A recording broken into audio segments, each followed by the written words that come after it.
Good day, viewers. It is another time for Let's Discuss on OSBC TV.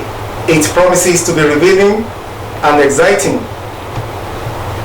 The proposed 30.17 billion naira severance allowance of the National Assembly exceeds the provision made by the Revenue Mobilization and Fiscal Allocation Commissions, with a difference of about 27.36 billion naira. The severance allowance was contained in this year's appropriation bill passed by the National Assembly and signed by President Muhammadu Buhari.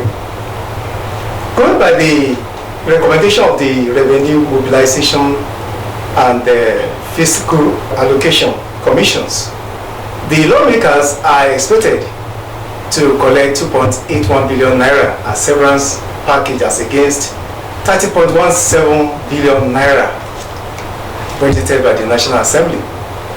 It should be noted that the salary of the average senator is classified into two categories, the basic and the allowance. And what constitutes the allowance comprises of the domestic staff allowance, personal assistant allowance, so have the newspapers allowance, entertainment, vehicle maintenance, among others. On the program today, we shall be deliberating on the jumbo severance allowance of the lawmakers. You are welcome on board. My name is Adebari Ejimakide, and I also have my professional colleague. Thank you very much. My name is Oluchi, and thank you for joining us on today's edition of Let's Discuss. And as Ejimakide rightly put it, we will be looking at the jumbo severance allowance of public office holders, lawmakers, governors, deputy governors, speakers, and all of them. Yes, we have a guest in the house who will be discussing this with us this evening. He is eminently qualified. He is Comrade Wale Adebisi. You're welcome to the program, sir. Thank you, ma. Thank you, sir. You're welcome on the program. Thank you, sir. So when we talk about jumbo pay and severance allowance, what exactly do we do? Jumbo pay is not jumbo pay. They called it hardship allowance, which of course is recognized by law from the International Service Commission. It is recognized by law. They call it hardship allowance. But the hardship allowance, what do I mean by hardship allowance? It is an allowance meant for people that served the government at a difficult time. It could be called adverse allowance. Okay. It could be called risk allowance. For those who work at a difficult moment, like the time of the COVID-19, or any difficult time, or those who are working at a risky place, dangerous places, like the security officers that were posted to Sambisa Forest, or any other places where you know it is very risky, it's life-threatening places of work. It is the best. It is an international best practices all over the world. But when it comes to Nigeria's situation, we have had this in 1973. I will call it Udoji allowance. Okay. Udoji allowance then was after the war to assist the workers, particularly those who worked within the war period, within the war period between 1969 and 1967 and 1970. Those who are working that time. So they came up with Udoji allowance. At that time, everybody who works with the government enjoy that Udoji allowance. It's not meant for the leadership. But the difference now is the hardship allowance that were just being announced is just within the leadership of the country, which is wrong. You see, everybody globally passes through hardship between 2020 and to the recent time. Nigeria hardship time extended was extended by the government policies. For instance, after COVID-19, we had a SIM swap. See how many people suffered before they could swap their SIM to be registered by Ministry of Communication and other networks, the network providers. People passed this through. Okay, that was linking it with their BBA. Yes, it was a stress. Then some people are sleeping at the network providers' offices. Then another one is the NSAS. The NSAS came, which is about police brutality, protested by the young people. The food meant for Nigerians, which was given to the leadership in every state, were looted by hoodlums. We all saw it. Those are hardship time, for Nigerians.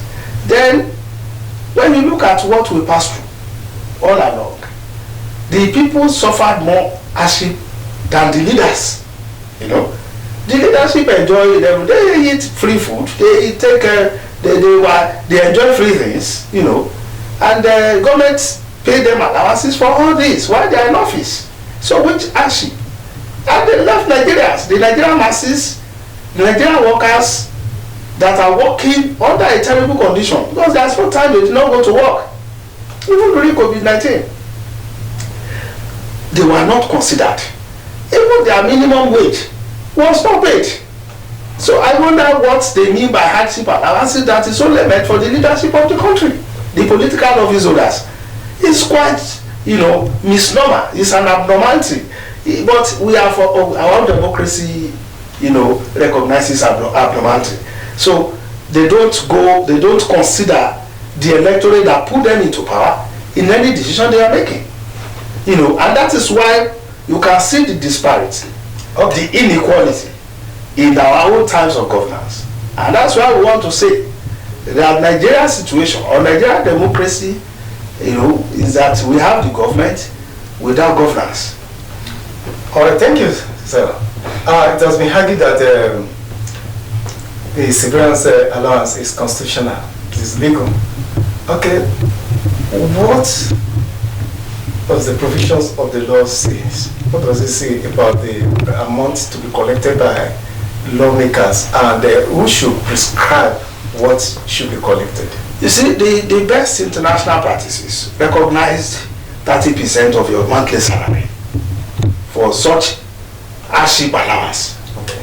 You see, when you say hardship, we have 200 million Nigerians where according to the DMO, that about 170 million or 180 million people are suffering seriously, and less than 30 million people are enjoying in Nigeria. So how do you not determine hardship in this type of house situation in this country? It happens in UK recently, so they have to arrange hardship allowance and increase jack up some allowances for their own UK citizen. So why in Nigeria? Why is it meant for leadership? Why? Let me tell you, if you are a governor, you are not going to spend your money to buy your food. You are not going to provide security. Even domestic staff are being provided by the government. Everything is being paid for by the government. So tell me how or not that the Nigerian leadership under that guise of the law will not be coming up with 50% of the hardship for themselves. They say democracy is for the people. It's a government of the people, by the people, and for the people. But our own type of democracy is for the leadership, not for the people. People are deducted. People are not part, they are relegated. People are not being considered. They don't even see with the situation of things now.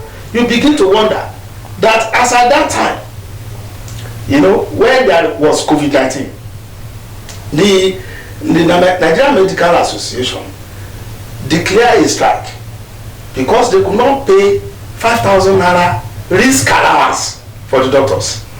And they were, you see, that makes Nigerian, some of the doctors now wanted to leave the country as at that time to another, for a greener pasture.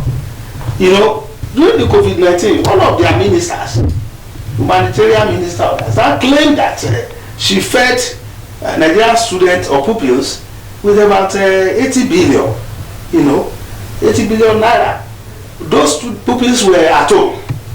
They were not in school. School did not open.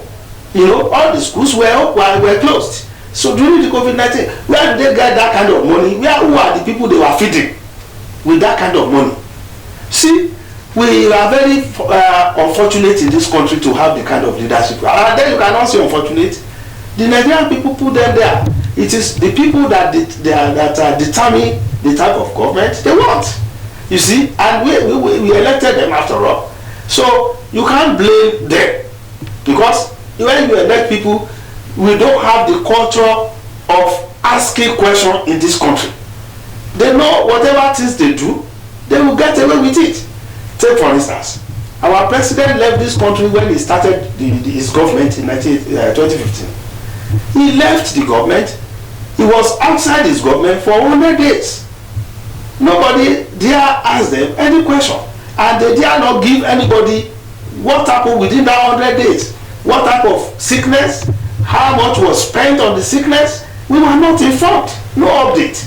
Then see now that he used that one as an opening remark for the government, and is now using the same medical trip as a closing remark in this government. That recently he just came back from UK, where he went to visit his dentist to check his teeth, which means our own medical facilities are in comatose. They refuse to spend money there. They refuse. Even the Aso Rock clinic were under-equipped, with the necessary drugs. Those they could not fund. They could not even pay the Nigerian medical officers. But they could travel abroad to go and visit their dentist. The other time, he went to see his doctor on his ears. So these are people that we put in the position of leadership. Now that they are going, he used medical trip to start. He used medical trip to end. Now they were now coupled. They now added severance. It's not even severance. It's a hardship allowance. They call it. To now add salt to injury, telling Nigerians that they cannot do anything for them. You see, nobody is going to ask them any question. Right. So it's good for them. Thank you very much. You talked about Nigerians not asking questions, not holding their leaders accountable. But most of the time, the leaders will always come out to say that the country is short of funds and there is a need to block leakages and cut excesses of governance. But you discover that anytime it comes to cutting government spending, it will always come down to probably trying to reduce the workforce and all that. Now, how can Nigerians actually hold the leaders accountable? You see, our own leaders here don't govern with, rule of law. Okay. And the moment they get there, they don't remember the electorate again. If they want to remember the electorate, or before the issue of electorate will come into their mind, will be in the next 4 years, when they will need their vote. And they will make sure that they will buy their votes. Why? It is because they render the electorate so poor that the electorates can no longer ask questions. The electorate was so much oppressed, either in terms of consciousness and physically. They have visited them, suppressed them with poverty. Therefore, they could not even think of what is their destiny is all about. They could not think of how to get out of the problem. They hand over their issues, they put it in the hand of God. You see, and unfortunately, we have never seen where God will just tell you, I'm coming to come and rescue you, to save you from your bad leaders. That you put there with your own hand. So they know they buy mandate from you. They purchase the mandate through vote buying.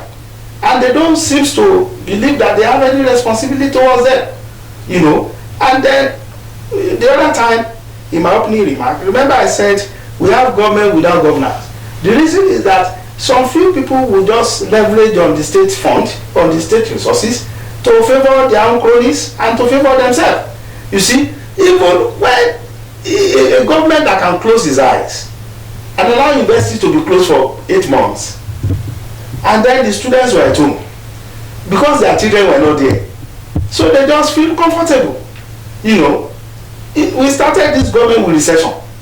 They told, oh, the economy has entered into recession, Nigeria must brace up.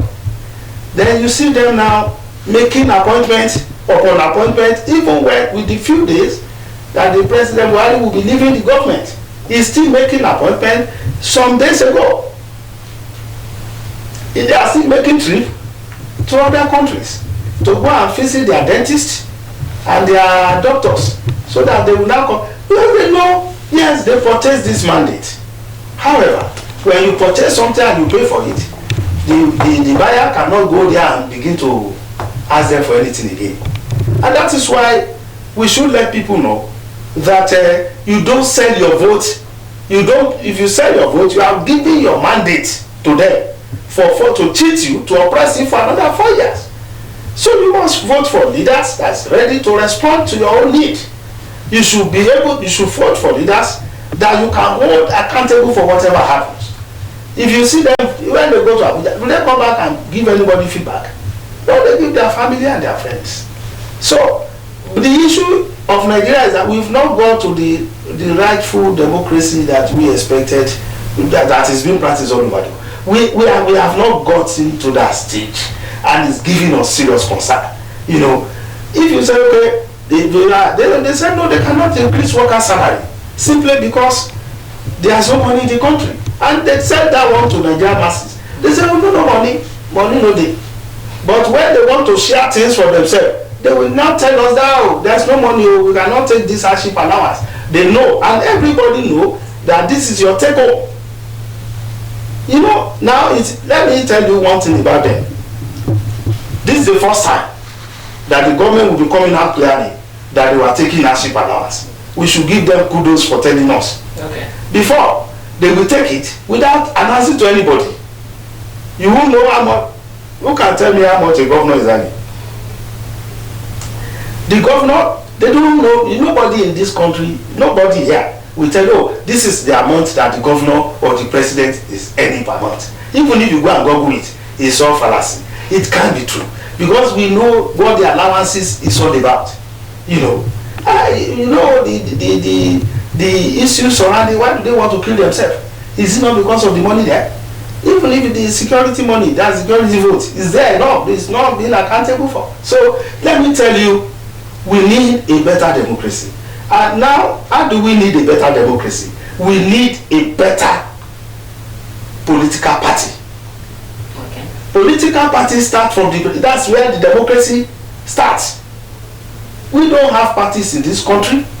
We have platform for sharing of powers. There is no party. None of the party has any ideological base. Some don't even have offices. Then we cannot trace them to any office. They just float. And they want to win election. And when they get there without a party, without ideology, they don't respect internal democracy within their own party. So it is those who have money that who wants to get to anywhere there. They share power among their friends, among their bootlickers, and their cronies, their girlfriend and woman friend and all that. So they put them there because it doesn't concern. Since they are bored, they know that they are going to purchase your mandate. Okay. And that we don't have party that is ideological based. There is no one here yet. All right, but recently the National Assembly approved of independence candidacy. So it means somebody can just stand up and contest election without belonging to any particular political party. So how would that work when you're talking about not having political parties? You see, what I'm saying is this. Let me tell you, individual candidacy cannot work in this country. It didn't work in America that we are copying from. It didn't work there. So how do you now want to tell us that it is going to work here? Even let me tell you, where such things work is where you have a very democracy. Our democracy is not, we don't even call this one democracy. It's a pseudo democracy, almost a civilian dictatorship. So you don't have the proper democracy as should be. Now you want somebody well, let me say, okay, candidate like a Wale wants to come up now and say, I want to come contest election. You will discover at the end of the day he's not going to win. he will not even get 1% vote. Gani tried it under NCP, with where Gani fought for Nigerian masses and all that. Gani contested an election, he got less than 100 votes all over the country.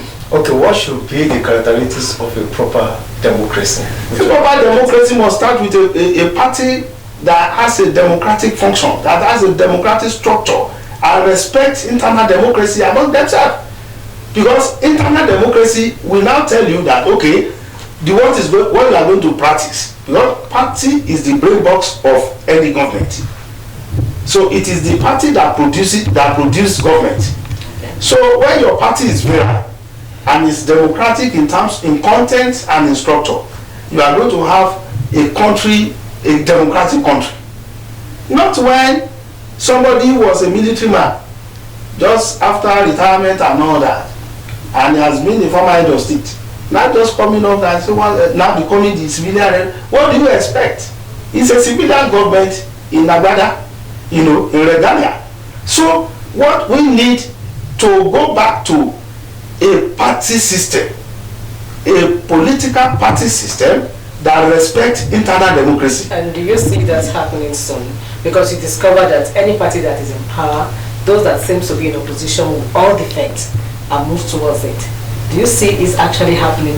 Nigeria getting a political party that will practice internal democracy? It is yes or no. Okay. Now, why it is yes is because if Nigeria is restructured in a proper way, and then you now have your own party, you can always, this is our own party. This party belongs to me. We form it together. Not party that somebody brought from somewhere, and everybody is just now contesting election on that platform. That's why there's no party, but there's platform for power sharing. See, and then it can be contested by anybody. If anybody feels we have party here, let me invite that person to come and let us debate it. We don't have party in Nigeria. We have platform for power sharing. Now, those who owns the platform, they are very rich. Okay. And the proceeds of their wealth is also gotten from the country wealth. It is through primitive accumulation of wealth. Some of this, can you imagine? They were talking about oil subsidy. Those who are those who are collecting subsidies are the one contesting election. You understand? They are the one contesting election and they were winning.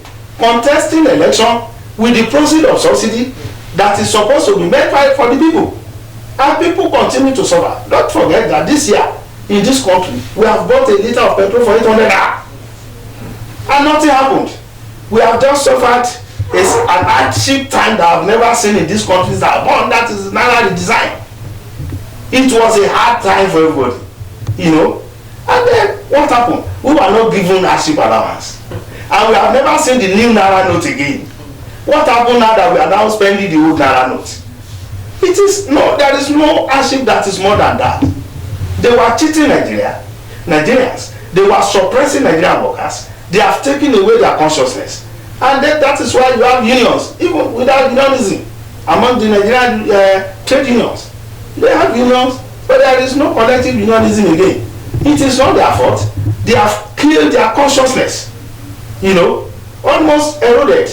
And the trade union consciousness is no longer there to ask for agitation. In those days in this country, Nigerian Labour Congress witnessed that in 2003, when Adam Oshiomhole, as right-wing as he was then, as a Labour leader, declared a strike. Even if that strike is just a small screen, at least he declared a national strike for 3 days or so. And people still feel the consciousness of labor, trade unionism. But then now it is almost gone. It's almost gone. Because that time, when you see trade union declaring a strike, you find out that the student union, the umbrella of the NANS, will also follow suit. As we follow suit, then the government will be able to stand firm on their feet. But now government does things and get away with it. There is no challenge from anywhere or from any quarters. That is why we are having this kind of situation in this country. All right. You emphasized the importance of holding elected leaders accountable. How do we attain that?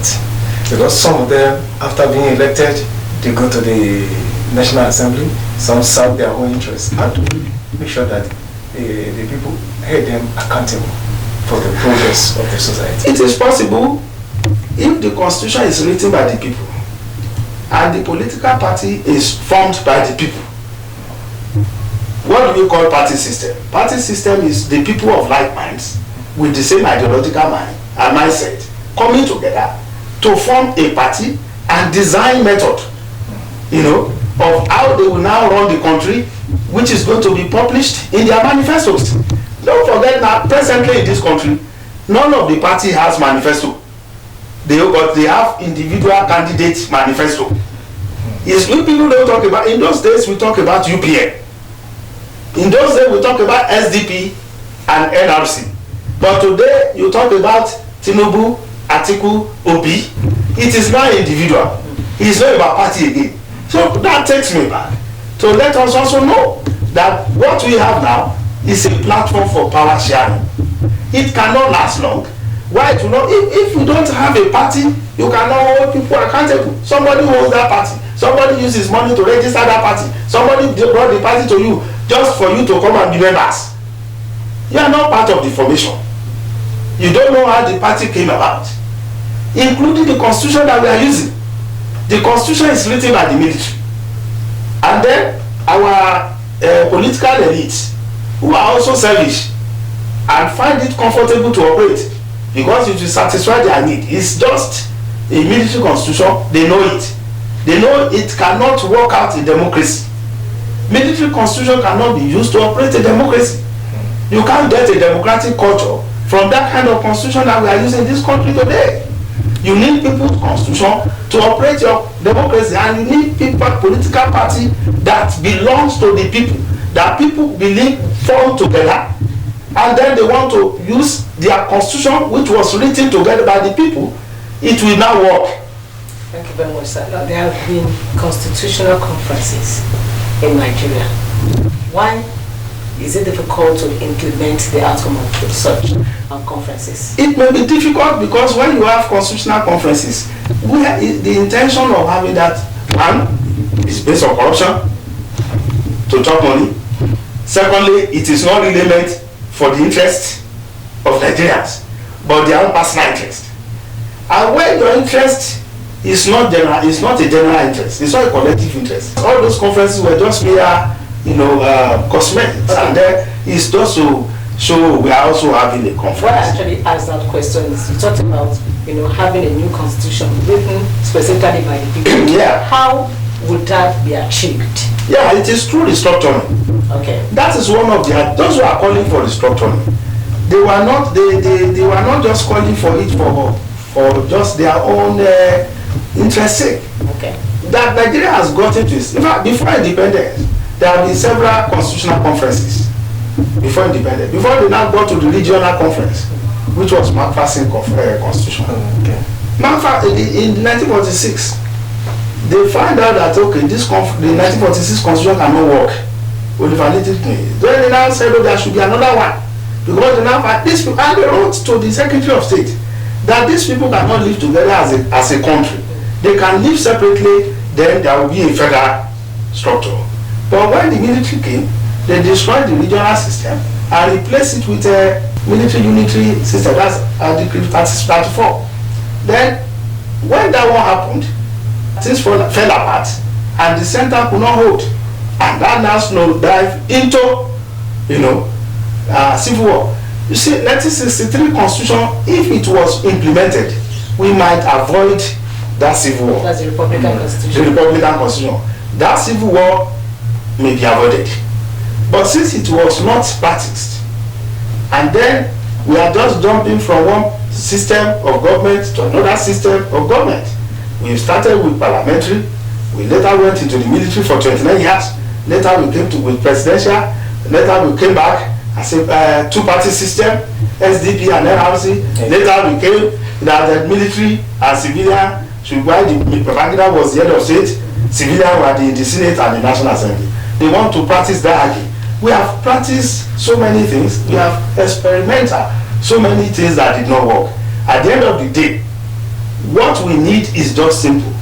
But because of corruption and personal interest, you know, they didn't allow it to work. And what's that? Now what we need to do is to have a genuine sovereign national conference. Okay. That people will be involved. As large as India is, that is, India has about 1.2 billion people population. They have just 7 states. Nigeria is 200 million, as they told us, but there is no statistical figure that could justify and validate that number up to now. So, if we are 200 million and 1.2 billion has 7 states, and they cooperate that state very well, what happened to our regions? We use a system. Do we really need presidential system when the third world countries, as we are, a developing country like Nigeria, cannot maintain and sustain presidential system of government? What we need to do is to continue with the parliamentary. Each region, you know, it is with the population now and ethnic nationalities, which is over 250. You can have more than 3 regions now. You can have, we said we have about 6 now. You can have more than that. But it's going to be managed, each region will manage its own resources and put something, contribute something to the center. And the center will just be managing the defense and other security matters. So the 62 exclusive will be devolved to the state, while that of the state, the local government will also have their own shares. So everybody will manage his own government. You cannot say you want to manage federal system. In this way they are managed. It's a unitary system introduced by the military. It's a military system. What we are operating is not a true federalism. So we need to go back to true federalism, correct federalism by restructuring. It cannot happen now. People must tell themselves how they want to be governed. Okay, and do you say the crop of politicians we have now, you know, actually... No, they can't do it. All right. They can't do it. So how then do we actually... Because they are top politicians. Okay. They know they needed money. They had money. But the Isolfatist has always wanting more. They are not satisfied with what they have. They are not prepared to liberate this country. But they are prepared to develop their pocket more. So you will see in the all things being equal, you are going to see that we are going to have more compromises now. Okay. That the political elite will be let loose and there will be free corruption. I want to see, let us pray. We don't explain what we explained during Babangida. You know, Babangida introduced some of this. It was his regime that all these 419, all these things came about. After Buhari war against the discipline, they first of all crumbled that war against the discipline and now introducing discipline of the highest order into our governance quality. So that when you have that, what we are going to have now will be similar to that. Because when you have wealthy politicians coming together now forming a government, you should know it is going to be a major primitive accumulation of wealth. When you said now, you're talking about the incoming administration that we are expecting, of this one that is already working. Oh, you see, Buhari that is going said he has tried all things and it has not worked. So what is the person that is coming will begin from where he stopped. Okay. And then the person who was a military man, and everybody knows that he was a tough military man, who could not do it. How can somebody that is not as tough as him now will be coming to do it? A civilian. So that, you see, let me tell you, we should be able to foresee what is going to happen. Okay. The economy we are talking about, will not. I don't see it being better because issues are already there, and those who are coming around now from the feelers we are having, they have been involved in one case or the other with EFCC and all that. So I wouldn't see anything that is going to be spectacular. If we see that one, let us thank God for our lives in this country.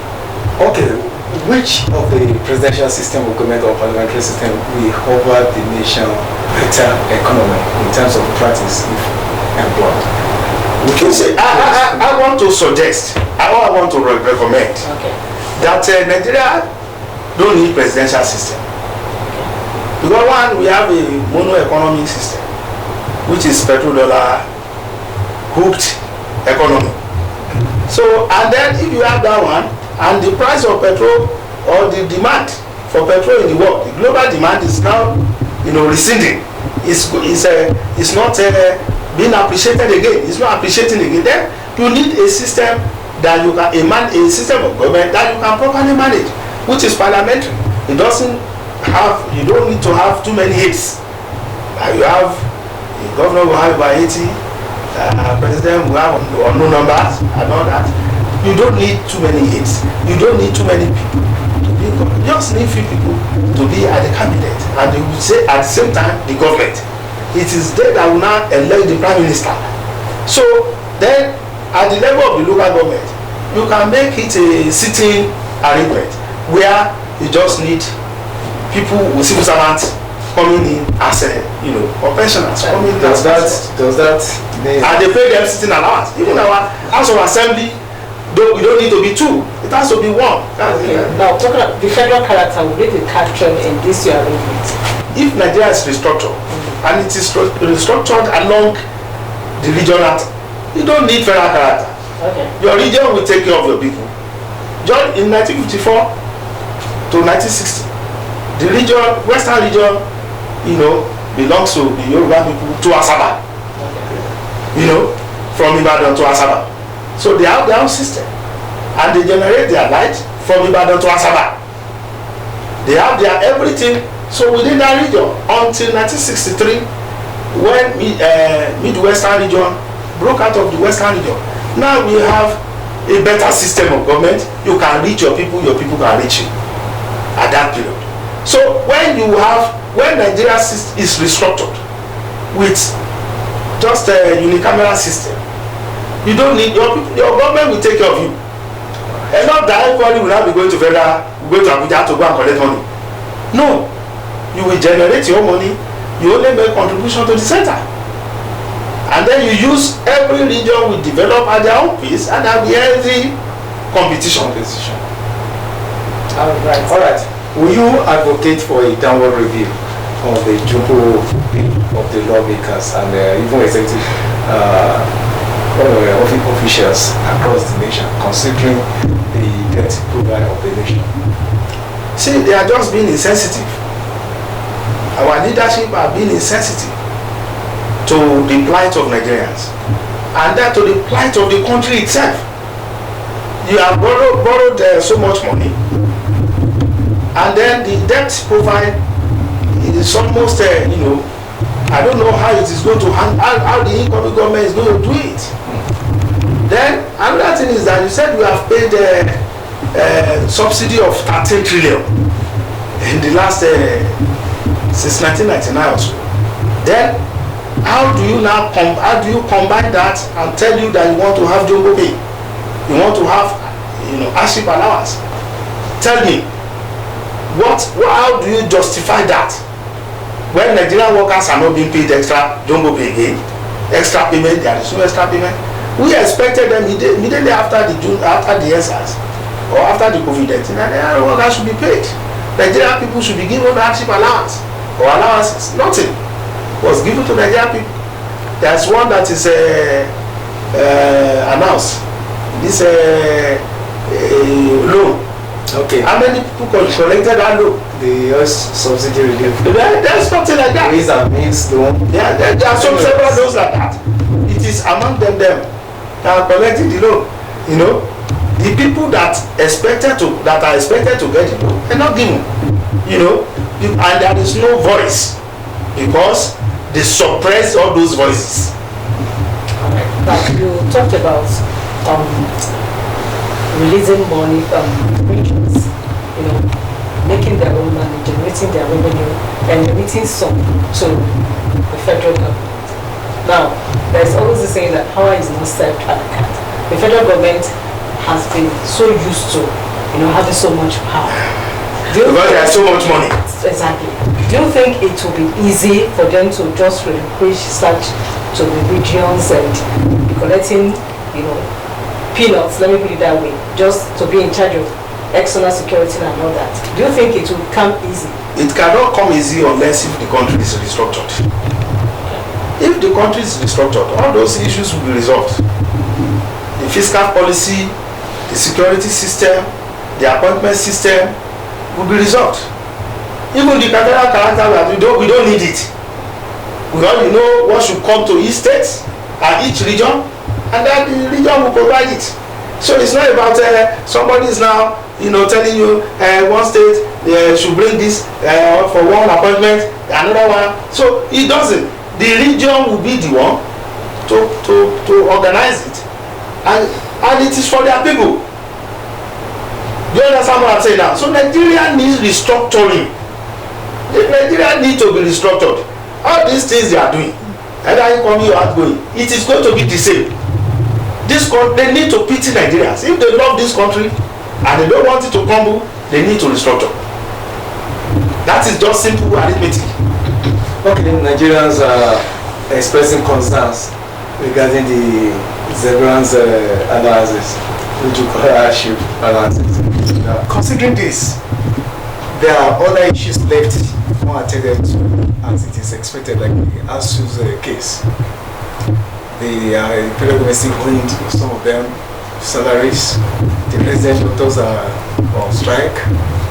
The resident doctors. Many other issues, even workers' welfare.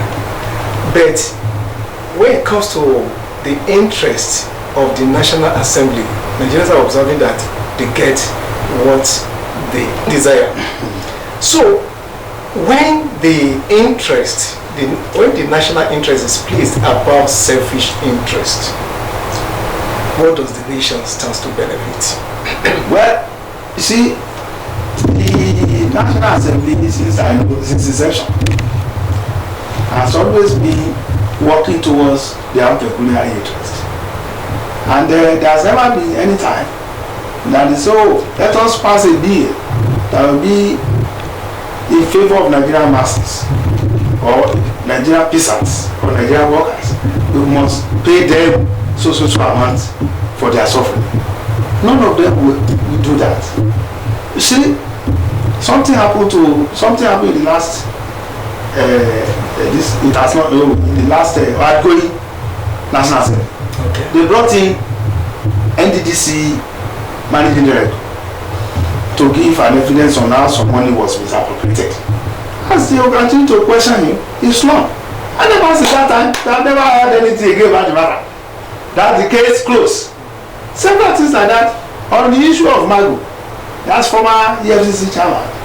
He was detained without the knowledge of the president. The panel was set up without the knowledge of the president. He didn't know. Because there are some things that happened in the last administration, in this outgoing administration, which I believe should not happen again. There are two presidencies in the Aso Rock. One presidency belongs to Buhari. Then another presidency belongs to the Kada. Those who deal with matters are the Kada. Because if Buhari will not, they know he cannot tolerate indiscipline. They know Buhari cannot tolerate corruption. So that is why the presidency is divided into two. Knowingly or unknowingly, but we know that some matters will not even get to the president because the way a manner is going to deal with it. So what we are experiencing in this country today is just what corruption has taken over everything. So it makes it difficult to even project what is likely to happen.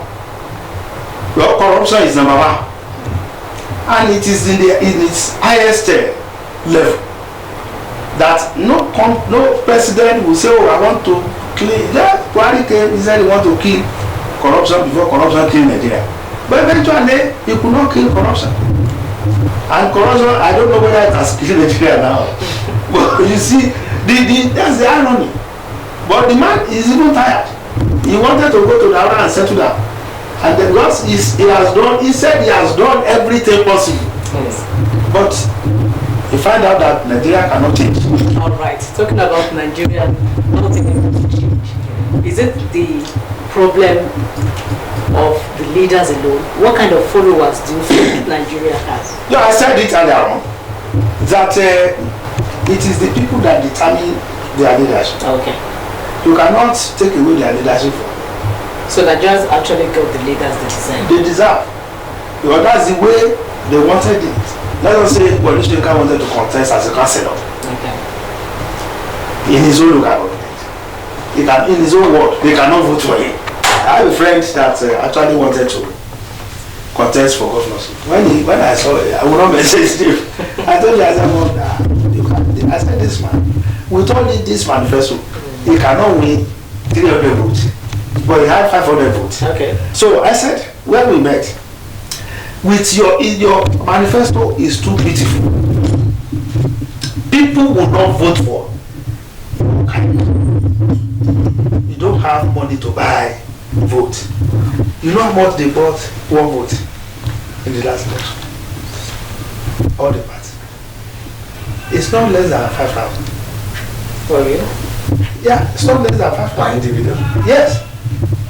Even when the Naira design did not allow it, it was transferred to the accounts. It was transferred to the electronic account. And the reason for vote buying is because Nigerians are too poor.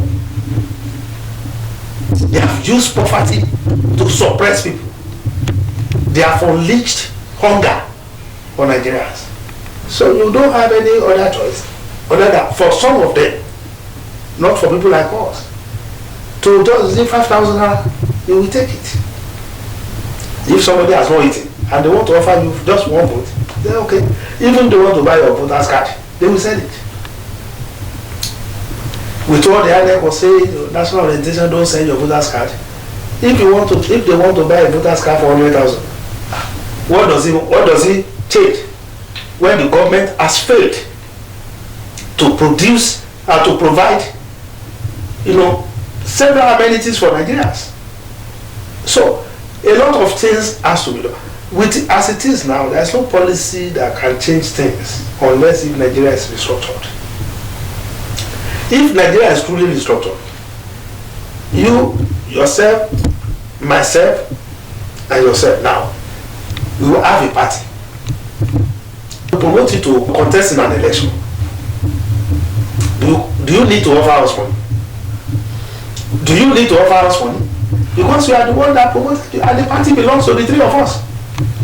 We don't, in those days, do they use money? They don't. All right. Because of our time, let me also ask this question.